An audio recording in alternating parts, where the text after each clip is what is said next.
Assalamualaikum warahmatullahi wabarakatuh. Kami dari kelompok 5 ingin mempresentasikan hasil kerja dari kelompok kami tentang uji validitas dan uji reliabilitas. Uji validitas adalah uji yang digunakan untuk menunjukkan sejauh mana alat ukur yang digunakan dalam suatu mengukur apa yang diukur. Gozeli tahun 2009 menyatakan bahwa uji validitas digunakan untuk mengukur sah atau valid tidaknya suatu kuesioner. Validitas adalah kriteria yang paling kritis dan menunjukkan sejauh mana suatu instrumen mengukur apa yang seharusnya diukur. Validitas juga dapat dianggap sebagai utilitas. Dalam penelitian bersifat deskriptif maupun eksplanatif yang melibatkan variabel atau konsep yang tidak bisa diukur secara langsung, alat ukur harus valid agar hasil penelitian dapat dipercaya. Baiklah, saya Ira Arini sebagai pemateri kedua akan melanjutkan materi. Selanjutnya ada jenis validitas. Ada beberapa jenis validitas yang biasa dipakai dalam mengukur kesahihan suatu alat ukur atau instrumen, yaitu A. Validitas serupa. Validitas serupa ini yang menunjukkan apakah alat pengukur atau instrumen penelitian dari segi rupanya tampak mengukur apa yang ingin diukur. Selanjutnya ada validitas isi. Validitas isi berkaitan dengan kemampuan suatu instrumen penelitian mengukur isi, yaitu harus diukur. Yang ketiga ada validitas kriteria. Validitas kriteria ini berkaitan dengan kemampuan kita memprediksi beberapa hasil atau mengestimasi keberadaan beberapa kondisi saat ini. Selanjutnya ada validitas konstruk. Konstruk adalah kerangka dari suatu konsep.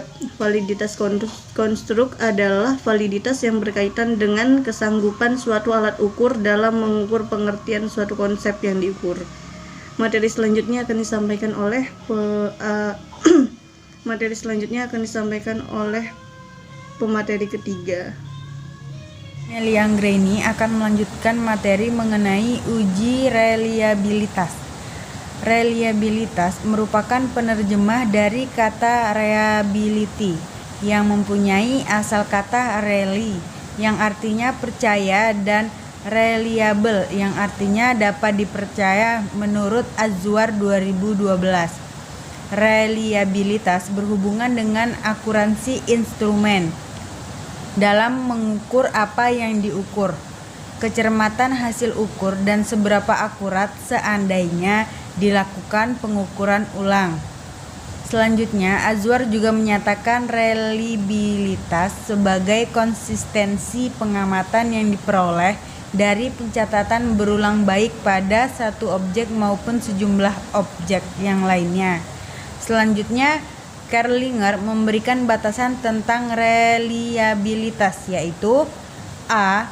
Reliabilitas dicapai apabila tidak mengukur himpunan objek yang sama berulang kali dengan instrumen yang sama atau serupa akan memberikan hasil yang sama atau serupa lainnya.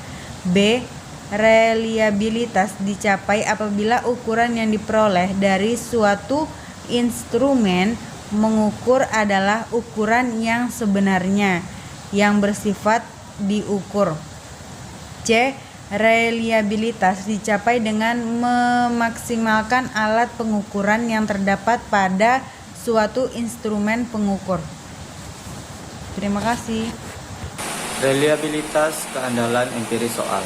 Reliabilitas empiris soal objektif dibagi menjadi 3 macam, yaitu yang pertama, koefisien stabilitas, yaitu merupakan jenis reliabilitas yang diperoleh dengan cara uji coba ulang, retest, yaitu dengan memberikan ujian dengan suatu soal kepada sekelompok individu, kemudian mengujikan kembali soal tersebut pada kelompok yang sama pada waktu yang berbeda. Yang kedua, koefisien ekuivalen, jenis reliabilitas yang diperoleh dengan cara menguji cobakan dua soal yang paralel pada kelompok sama dan waktu yang sama. Baik, saya akan melanjutkan pemateri selanjutnya, yaitu 3 koefisien konsistensi internal. Koefisiensi internal atau coefficient of internal consistency adalah reliabilitas yang diperoleh dengan cara menguji cobakan suatu soal dan menghitung korelasi hasil uji coba dari kelompok yang sama. Assalamualaikum warahmatullahi wabarakatuh. Saya Yani Mariati akan melanjutkan mengenai faktor-faktor yang mempengaruhi reliabilitas instrumen.